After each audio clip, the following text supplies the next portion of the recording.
semuanya, nama aku Karen Kristianti and welcome to my channel. Hari ini aku pengen ngebahas salah satu pertanyaan dari teman online yang udah ngechat aku melalui Instagram lewat DM. Sebelumnya aku mau thank you dulu buat semuanya yang udah ngontek aku lewat DM. Banyak juga yang suka ngasih pertanyaan. As always, aku selalu bilang silahkan tanya ke aku, dan kalau pertanyaannya aku rasa bagus dan mungkin akan membantu teman-teman yang lain juga, aku akan bahas di video aku di channel aku ini. Nah, kali ini pertanyaannya itu dari Heru_23. Dia bilang begini, usaha apa yang cocok untuk seorang yang baru mulai ingin berwirausaha dengan budget yang pas-pasan, kisaran di bawah 10 juta. Jadi hari ini aku pengen ngebahas tentang bisnis yang budgetnya 10 juta. Menurut aku kategori bisnis yang ada untuk mulai awal ya, bisa online, bisa offline. Tapi kali ini aku pengen ngebahas yang online dulu, karena basic aku itu kan jualannya online. Buat yang belum tahu bisnis aku ini apa, aku punya brand itu untuk minuman kesehatan, yaitu brandnya namanya Dailywell. Minumannya seperti ini. Dailywell ini lemon mix adalah produk pertama kita. Ini adalah konsentrat dari lemon, jahe, dan kayu manis. Sebenarnya kita punya 3 produk lagi, yaitu turmeric yang isinya lemon, kunyit, dan temulawak. Satu lagi itu date honey, yaitu madu dan kurma. Dan yang paling terakhir itu adalah champ honey, itu adalah madu untuk anak-anak yang isinya madu dan temulawak. Nah, aku ini karena basicnya online, jadi aku mungkin bisa lebih banyak sharing tentang bisnis online gitu. Oke. Jadi buat bisnis online mungkin yang sekarang lagi umum banget, apalagi di era-era pandemi seperti ini, itu adalah jualan makanan online, karena itu paling gampang. Kita kemarin pas lagi PSBB, pas lagi di rumah aja, pasti sering banget ngelihat teman-teman entah jualan kue lah, atau jualan kopi literan, terus banyak banget makanan ringan gitu. Terus ide lainnya bisa juga jualan baju online.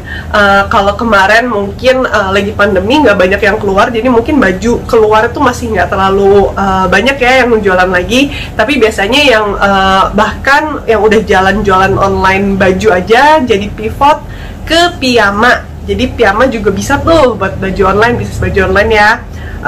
Terus bisa juga jual minuman online seperti yang tadi aku sempat bilang. Jadi banyak juga waktu pandemi itu pada jualan kopi literan. Nah, apa aja sih yang perlu diperhatiin ketika kamu baru mau memulai bisnis online nih? Karena kita ngomongin budgetnya 10 juta ya. Menurut aku budget 10 juta tuh gede banget. Cuman jangan dipikir budget 10 juta terus ya udah berarti kan itu cuman beli produk terus kita pasarin aja. Nggak begitu juga gitu loh. Jadi 10 juta ini kamu mesti alokasi baik-baik juga. Apa aja yang kita perlu perhitungkan adalah Nah, yang perlu diperhatikan adalah pertama harga modal. Harga modalnya itu harus bagus ya. Apalagi kalau misalnya pakai sistem reseller, otomatis harus nyediain margin untuk bagi lagi ke resellernya. Nah, selain harga modal, perlu juga diperhitungkan adalah biaya promosi.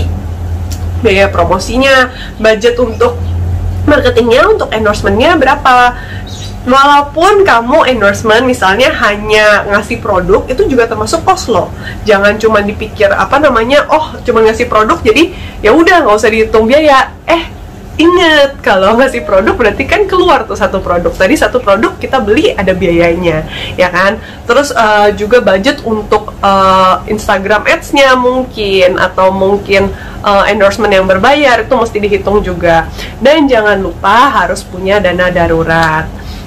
Jadi kalau menurut aku, misalnya kamu punya dana 10 juta, bisa aja kamu pakai 50%-nya itu untuk biaya modalnya, 20%-nya kamu bisa pakai untuk biaya marketingnya, terus kemudian sisanya untuk dana darurat. Ini cara paling simple ya, karena ini yang mudah banget deh, yang paling basic banget menurut aku. Sebenarnya kalau dirunut lagi masih bisa panjang dan masih bisa lebih detail lagi, cuman yang paling gampang itu dulu sih. Jadi perhatikan dulu biaya modal, biaya marketingnya, dan kemudian dana daruratnya. Dan selalu harus punya backup plan. What if this does not work gitu loh. Kalau misalnya ini bisnis kemudian gagal, apa yang akan kamu lakukan? Apa yang akan kamu lakukan dengan barang-barang atau modal-modal yang udah kamu beli? Nah, itu mesti dipikirin juga. Jadi kalau bisnis online memang kalau sekarang banyak jualnya itu di Instagram, kemudian masuk ke marketplace, tapi supaya biar orang beli itu kan tetap harus kita marketingin gitu, kita harus promosiin. Kemudian ya intinya semua bisnis itu perlu waktu, tenaga, dan usaha. Harus benar-benar dipikirin gimana caranya supaya jalan. Mungkin next video aku akan ngebahas lebih detail lagi untuk promosi secara online ketika kamu punya brand online itu gimana supaya orang-orang lebih aware. Ya yang penting jangan lupa untuk kalau punya bisnis itu seperti ngerawat anak gitu loh ya. Jadi nggak bisa tuh kamu berharap naruh modal, udah bikin sistem terus ditinggalin gitu aja. Nggak bisa gitu. Kamu harus perhatiin apa yang kurang tiap hari, harus diimprove lagi, lebih baik lagi, lebih baik lagi. Dan itu perjalanan sampai lama banget. Karena untuk perusahaan yang dewasa atau perusahaan yang mature zaman sekarang itu sekitar butuh waktu 25 tahunan. Kalau zaman dulu perusahaan itu bisa benar-benar stabil, bisa benar-benar mature itu 50 tahun. Sekarang tinggal 25 tahun. Itu udah percepatan zaman loh, udah cepat banget.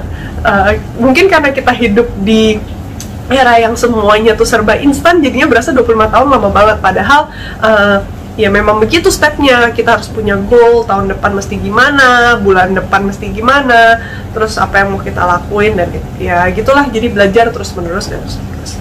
Semoga video ini membantu. Jangan lupa like, comment, dan subscribe. I'll see you on my next video. Bye-bye!